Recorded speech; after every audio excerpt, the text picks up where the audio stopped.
Alors, j'enseigne la formation musicale, moi, depuis bientôt 30 ans. Et je travaille à Miribel. Donc ça s'appelle l'Académie Musique et Danse. Donc, c'est fonction publique territoriale, conservatoire de 700 élèves. Et je suis par ailleurs formatrice au CFEDEM depuis de nombreuses années, mais notamment avec plus d'heures depuis 2014. Je travaille, on est 4 formateurs dans cette formation, et notamment Sandrine Desmurs, qui est référente à chef au CFEDEM. Donc, il y avait 3 personnes autour de moi vraiment impliquées dans ces questions-là. Il y avait Elsa Goujon-Grégory, qui était référente à chef à l'ENM de Villeurbanne, Morvan, référente à chef au CRR, et donc Sandrine au CFEDEM Auvergne-Rhône-Alpes. On a commencé à intégrer ces questions, nous, dans la formation diplômante en cours d'emploi. Et donc, Elsa et Anne, notamment, sont intervenues auprès de nos étudiants sur ces questions-là, enfin, vraiment avec des choses très fouillées, des chiffres, des articles, voilà. Et donc, ça m'a fait, moi, vraiment prendre conscience de cette question-là de manière très forte. Et donc, petit à petit, a germé l'idée de comment est-ce que je peux faire, moi, de ma place de prof dans une école moyenne. Enfin, voilà, c'est pas un gros conservatoire, mais voilà, c'est une école qui est sur le terrain, enfin, sur le territoire, en tout cas, pour les élèves à qui je m'adresse. Voilà, comment faire entrer ces questions dans mon enseignement. Donc, j'ai d'abord essayé de chercher un petit peu s'il y avait des compositrices. Enfin, voilà, je suis allée sur Composer, tous les sites qui demandaient à Clara, etc. J'ai commencé à répertorier ça. Et puis, du coup, il y a eu un petit coup de boost au moment du confinement, parce que, comme tout le monde, j'ai fabriqué un site pour mes cours, etc. Et je me suis dit, bah, du coup, c'est la bonne occasion, parce que c'est un portail. Voilà, donc j'ai fait une rubrique et les compositrices sur mon site de cours. Ça a commencé un peu comme ça. Et puis, le confinement l'an passé est venu aussi mettre un stop à un projet que j'avais mis en route, enfin que je voulais en tout cas mener à bien autour du 8 mars l'an passé. Enfin, pas au 8 mars, mais mon idée, c'était de pouvoir jouer déjà des œuvres de compositrices en juin. Enfin, voilà, quelque chose qui aurait démarré au 8 mars et qui serait terminé en fin d'année. Donc, ça n'a évidemment pas pu se faire. Je me suis dit, bon, cette année, on a réussi à reprendre quand même dans notre établissement en janvier. Donc, j'ai repris avec cette idée-là en tête que, voilà, jusqu'au 8 mars, on allait prendre un peu de temps pour travailler l'histoire de la musique, le volet culture musicale de mes cours, à travers cette question. Voilà, donc j'ai proposé aux élèves de regarder la belle frise fuseau qui était au mur, qu'on avait sous les yeux depuis 30 ans. Et effectivement, on a constaté qu'il n'y avait aucun nom de femme, ni compositrice, ni autre d'ailleurs, parce que c'est une frise qui parle de littérature, qui parle d'art, de science aussi, tout ça, mais il n'y a pas une seule femme, sauf la Joconde, qui est représentée. Voilà, donc la seule femme, c'est une icône qui a été peinte, quoi. Bon. Donc ça a sauté aux yeux des élèves aussi, et ils ont été, c'est marrant parce que j'ai raconté ça un peu à chaque fois que j'en parle, mais ils ont été tous réceptifs, vraiment garçons comme filles, de manière unanime.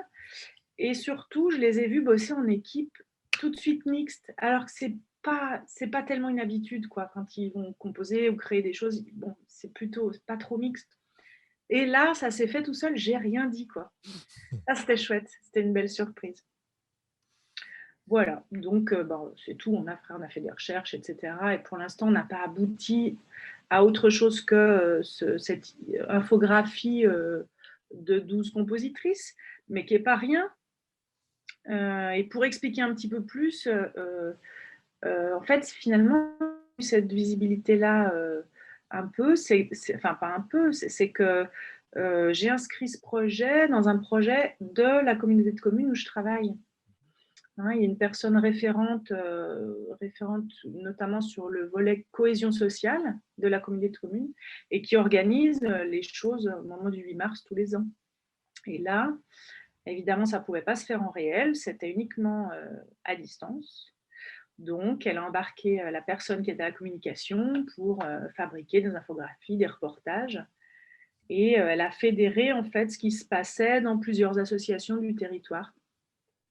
Une certaine partie de la population qui est invisibilisée, pour dire ça comme ça. Enfin, en tout cas, du point de vue de la création, là, c'est clair.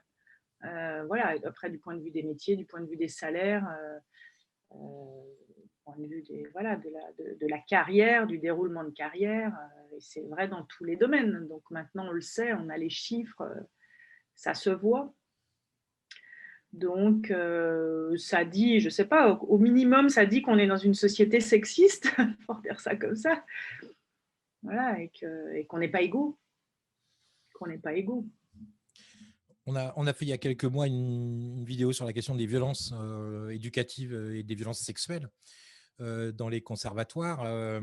Et on a eu un très grand nombre de réactions, uniquement masculines d'ailleurs, d'une très grande violence contre cette vidéo, mais parce que la violence s'exprime aussi contre les témoins, voilà, il y en a un certain nombre d'ailleurs qui le font à visage couvert, parce que c'est compliqué dans le métier de dénoncer ça. Enfin, en tout cas, c'est pas simple. Comment tu vois l'avancée des débats sur ces questions-là? Ouais, c'est complexe, hein, c'est quelque chose de complexe. Puis moi, ça me touche. Enfin, je sais pas, je pense comme toutes les femmes ou les femmes et les hommes qui ont pris conscience de ces questions-là, moi, ça me touche beaucoup, en fait. J'ai d'abord été beaucoup touchée, en fait, par la prise de conscience que aussi, parfois, on peut se laisser malmener, finalement. Hein. On est pris dans un discours qui malmène l'autre en général, les femmes en particulier, et enfin voilà, les gens avec des différences. Enfin, on est quand même dans une société qui n'est pas hyper inclusive, on peut quand même le dire, on le voit, ça se sait. Donc c'est d'abord ça. Je trouve qu'il y a deux choses qui sont un peu à différencier, même si c'est bien le même fond qui gouverne le tout, mais il y a les violences réelles, hein, les violences qui sont exercées avec plainte et la justice qui sont saisies, etc. Donc ça, c'est vraiment un travail qui est à faire, et puis il faut surtout pouvoir laisser la parole s'exprimer sur cette question. Donc ça, c'est déjà bien démarré, mais on voit que c'est pas simple dans les établissements d'enseignement, dans les établissements d'enseignement supérieur aussi, etc. Et que peut-être, quand même une hypothèse, c'est que, enfin, on peut avoir l'hypothèse que la violence sexiste, elle fait son lit aussi de la violence pédagogique. Elle prend aussi source là. C'est-à-dire, bon, donc moi je trouve qu'il faut travailler sur tous les plans. Certes, apprendre, ça nécessite de rompre des habitudes, pour le dire au minimum ça. Donc, bon, il y a un effort, il y a quelque chose, mais pour autant, la violence pédagogique, c'est autre chose. Il ne faut pas confondre, parce que souvent, les gens qui critiquent ou qui ont critiqué la vidéo, j'ai bien suivi tout ça un petit peu de près, c'est des gens qui nous renvoient que si on est contre la violence éducative, alors on est contre le fait d'apprendre, enfin carrément la transmission du savoir. Ben non, évidemment, on n'est pas contre l'effort non plus, quoi. Hein, donc c'est pétri de toutes ces confusions-là aussi, la violence sexiste, je trouve. Donc il faut essayer de recaser vraiment les choses à leur place. Et je trouve surtout que le plus important, enfin en tout cas c'est mon dada actuel, c'est la question du discours. Hein. Quel discours on tient, quels mots on utilise pour décrire les choses. Et moi j'ai vraiment, vraiment été touchée par ce que m'ont en tout cas montré Anne et Elsa entre autres, mais voilà, l'étude de Caroline Ledru, voilà, qui montre à quel point on est pris dans un discours et on ne se rend pas compte en fait, on ne se rend même pas compte. Si on commence à observer les salles, par exemple, des conservatoires, et ce qu'il y a au mur, hein, moi, ça m'a marqué aussi, parce que du coup, on a des étudiants qui se sont saisis de ces sujets dans leur mémoire de recherche, par exemple. Bon, notamment un prof de percu qui dit bah, je vais mettre à observer ce qu'il y a au mur dans les salles de percussion parce que je me questionne sur le nombre de filles dans les caisses de percu. Quand on commence à regarder ça, on se dit mais c'est grave en fait, effectivement, il n'y a déjà pas de représentation féminine. Bon, voilà, donc toutes ces petites choses, c'est ce que je trouve passionnant aussi, et c'est là où on voit qu'on a beaucoup de leviers en fait. Faut les trouver.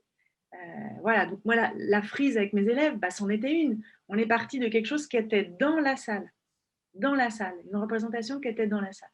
Et on est allé creuser là-dessus. Et ça, je trouve intéressant en tant que prof on a vraiment ce boulot-là qu'on peut faire. Et en tant que formateur, amener les profs ou les futurs profs à le faire, évidemment. Il y a des éducateurs, on a à traiter la relation humaine, on a à savoir dans quelle histoire on s'inscrit, les savoirs qu'on enseigne, dans quelle histoire ils s'inscrivent, hein, et dans quelle reproduction sociale peut-être ils s'inscrivent, parce qu'on est pris là-dedans. L'école est prise là-dedans et les conservatoires peut-être encore plus. Enfin, bon, tu as des vidéos qui parlent de ça, donc je sais à qui je m'adresse, mais voilà. Dans le conservatoire où je travaille, au départ, ces questions n'ont pas été tellement accueillies. Hein. Personne n'a rebondi sur le projet. Ça fait 2 ans que j'en parle, personne ne rebondit sur le projet. Cette année, ça va prendre un peu plus corps, là, parce que du coup, on sent que bon, c'est plus médiatisé, tout le monde parle de la question, donc ça va avancer un peu, mais il y a un travail à faire de pédagogie quand même auprès de nos collègues en général, quoi. Pour l'instant, je trouve que c'est facile d'en parler avec des gens qui ont conscience du problème. Donc j'en parle beaucoup avec des gens qui sont engagés finalement sur ces questions. Pour les gens qui ne le sont pas, j'en suis pas tout à fait encore au travail de pédagogie. Pourtant, j'ai besoin de construire les choses pour moi, en fait. Moi, j'ai besoin encore de déconstruire le discours, la manière dont j'en parle, trouver la bonne posture, etc. Donc, pour l'instant, je n'ai pas encore fait le travail de pédagogie. Mais en même temps, il se fait un petit peu par... c'est un peu comme ça que je fonctionne d'ailleurs pour la pédagogie aussi, c'est-à-dire que ma manière de fonctionner, c'est de faire des choses dans ma classe, avec mes élèves, etc. Et puis, si ça prend, ça prend, du coup. C'est un peu comme ça que je fais, parce que j'ai été longtemps dans une posture un peu virulente ou combative. Ça ne marchait pas tellement. Donc, j'aime mieux embarquer les gens sur des résonances positives sur les trucs que je fais plutôt que me battre. Donc, pour l'instant, mon truc, c'est de changer moi. Et vraiment, avec cette idée de déconstruire le discours, je trouve que ça, c'est hyper important. Moi, je ne suis pas au taquet encore.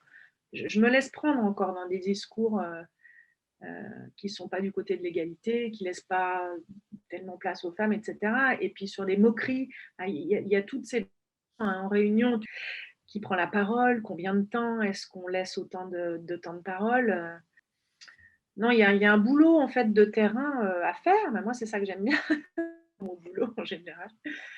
Il reste plein de trucs à faire, donc faut y aller tranquillement. Mais ce que je trouve précieux, c'est ces études qui déconstruisent le discours. Hein.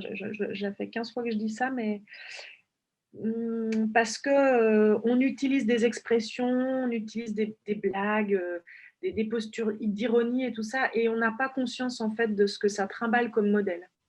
Et ça, à déconstruire, je trouve ça à la fois passionnant et efficace, enfin utile. Le gros boulot qu'on a à faire, c'est dans la question des contenus. Parce qu'au-delà de se dire, déjà la première étape, c'est de se dire les compositrices ne sont pas jouées. Et il y en a. Donc déjà, premier truc, est-ce qu'on change les contenus des cours d'histoire de la musique, des cours de culture musicale? Comment on fait? Comment on réintègre? Et comment on place cette réflexion, encore une fois, dans l'histoire des savoirs, dans le sens aussi dans la sociologie? Pourquoi c'était comme ça au 19e? Pourquoi il y avait les salons cheminades qu'on a oubliés complètement, par exemple, qui étaient là pour que les femmes jouent. Enfin, il y avait tout un... Elle était connue, Cécile Chaminade, et on l'a oubliée juste au siècle d'après. C'est quand même, ça pose question. Donc on a ce boulot-là à faire. Et comment on fait pour aussi, dans les contenus de cours, quels qu'ils soient, justement garantir cette égalité des places. Aussi des étudiants et des étudiantes, des enseignants et des enseignantes, enfin voilà, à tous les niveaux. Il y a une réflexion globale à mener qui est, à mon avis, amenée à plus long terme. Ça mettra un peu plus de temps, je crois. Bon, moi, je suis engagée aussi au niveau syndical. J'ai des responsabilités syndicales et donc je travaille ces questions aussi de ce point de vue-là. Et ce que je constate, c'est que du point de vue syndical, c'est que du côté du non mixte qu'on arrive à travailler en fait les questions. Et sinon, c'est impossible en fait. Sinon, c'est impossible. Donc, je peux au moins témoigner de ça sur le plan syndical. Je suis à la CGT, bon, c'est connu, à la CGT, il y a collectif mixité, enfin bref, il y a des gens qui travaillent sur la question et c'est plutôt non mixte quand même. Enfin, en tout cas, moi, je travaille avec des femmes sur ces questions-là.